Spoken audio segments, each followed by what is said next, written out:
Welcome to వార్త. నేను దేవా. మేడిగడ్డ నుంచి నీళ్లు ఎత్తిపోసే ప్రసక్తే లేదని, దీంతో భద్రాచలం రాములూరు గుడి మునిగిపోతుందని అయితే మాత్రం సీఎం రేవంత్ రెడ్డి ఖమ్మం బహిరంగ సభలో చెప్పుకొచ్చారు. ప్రస్తుతం ఇదే విషయంపై మనతో పాటు మాట్లాడడానికి బీఆర్ఎస్ మాజీ ఎమ్మెల్సీ కన్నె ప్రభాకర్ ఉన్నారు. చెప్పండి సార్, సీఎం రేవంత్ రెడ్డి మేడిగడ్డ నుంచి నీళ్లు ఎత్తిపోసే ప్రసక్తే లేదు, పంపులు ఆన్ చేయమని చెప్తున్నారు. ఎట్లా చూడొచ్చు? అంటే మూర్ఖత్వానికి పరాకాష్ట రేవంత్ రెడ్డి చేసే పనులు.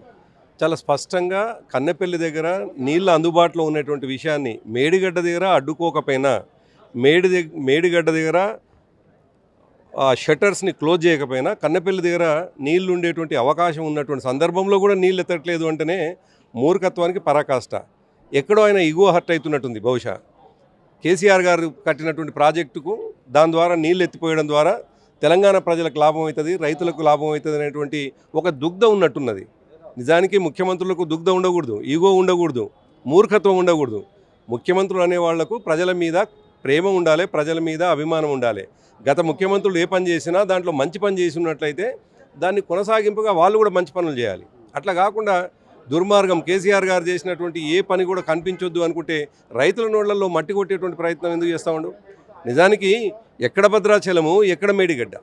నిజానికి మేడిగడ్డ మేమేమంటున్నాం, మేడిగడ్డ దగ్గర కూడా నీళ్ళు ఆపమని చెప్పేసి అనట్లేదు, కాళేశ్వరం షట్టర్లను కూడా ముయ్యమని అనట్లేదు. కన్నెపల్లిలో ఉన్నటువంటి నీళ్ళని వాడుకొని తద్వారా నీళ్ళు ఎత్తిపోయమంటున్నాం. ఇవాళకి వాళ్ళు కూడా 1,00,000 క్యూసిక్కులు పోతూ ఉన్నాయి. 9 నుండి 10 టీఎంసీల నీళ్లు అందుబాటులో ఉన్నాయి.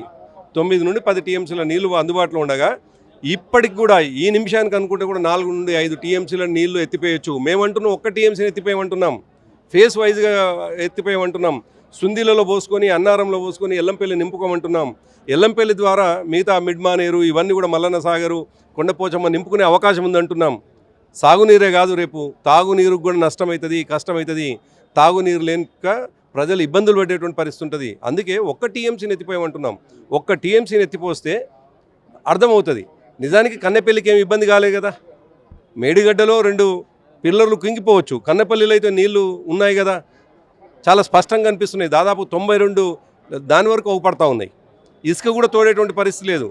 దాదాపు 6 మీటర్లు 8 మీటర్ల ఎత్తు నీళ్లు అందుబాటులో ఉన్నాయి, మోటార్లకు నీళ్లు అందుబాటులో ఉన్నాయి. ఎత్తిపోయాలి. మూర్ఖత్వం. నిజానికి ప్రజల మీద ప్రేమ లేనివాడు, తెలంగాణ మీద ప్రేమ లేనివాడు, తెలంగాణ అంటేనే వ్యతిరేకించిన వాడు ముఖ్యమంత్రి అయితే జరిగేది తెలంగాణకి ఇదే. అంటే గత వారం రోజుల క్రితం మీరు కన్నెపల్లి పంప్ హౌస్ పర్యటనకి వెళ్ళారు. అప్పుడు అంటే వారంలోగా ఆ పంప్ హౌస్ మీటర్లు ఆన్ చేయకపోతే రైతులతో ధర్నా చేస్తాం, మేమే ఆన్ చేస్తామని చెప్పారు. దాదాపు వారం రోజులు పూర్తవుతుంది. బీఆర్ఎస్ ఎటువంటి అంటే ఏ విధంగా ముందుకు వెళ్ళబోతుంది? అంటే సందర్భం, సమయం ఉంటుంది బీఆర్ఎస్ పార్టీకి. ప్రతిదీ రాజకీయం చేయదు బీఆర్ఎస్ పార్టీ. బీఆర్ఎస్ పార్టీ ప్రజల పక్షాన కొట్లాడుతుంది. బీఆర్ఎస్ పార్టీ ప్రజల యొక్క బలహీనతనో లేదు వాళ్ళు ఇబ్బంది పడుతున్నటువంటి సందర్భంలో దాన్ని ఆసరాగా తీసుకొని రాజకీయం చేయదు. ప్రజలకు ఏది మంచి జరుగుతుందో ఆ విధంగా మా పోరాటాలు ఉంటాయి. మేము ప్రధాన ప్రతిపక్షంగా మా కొట్లాట ఉంటుంది. కాబట్టి రేవంత్ చేసేటువంటి మూర్ఖత్వానికి తప్పకుండా మా వైపు నుంచి వెళ్ళి తప్పకుండా ప్రజల్ని చైతన్యం చేస్తాం, రైతుల్ని అప్రమత్తం చేస్తాం. ఇవాళ మేము చేయమని చెప్పాల్సిన అవసరం లేదు. ఇవాళ గ్రామాలలో పూర్తి స్థాయిలో వ్యతిరేకత ఉన్నది. జిల్లా కలెక్టర్ల ముందల కార్యాలయాల ముందు ధర్నాలు అవుతున్నాయి. నిన్నటికిన మా బీఆర్ఎస్ పార్టీ యాదాద్రి జిల్లాకు సంబంధించినటువంటి వాళ్ళు పెద్ద ఎత్తున నిరసన దీక్షలు చేసినారు. కాబట్టి సరే, పార్టీగా కంటే కూడా ఇప్పటికే ప్రజలు పూర్తి స్థాయి వ్యతిరేకత ఉన్నది.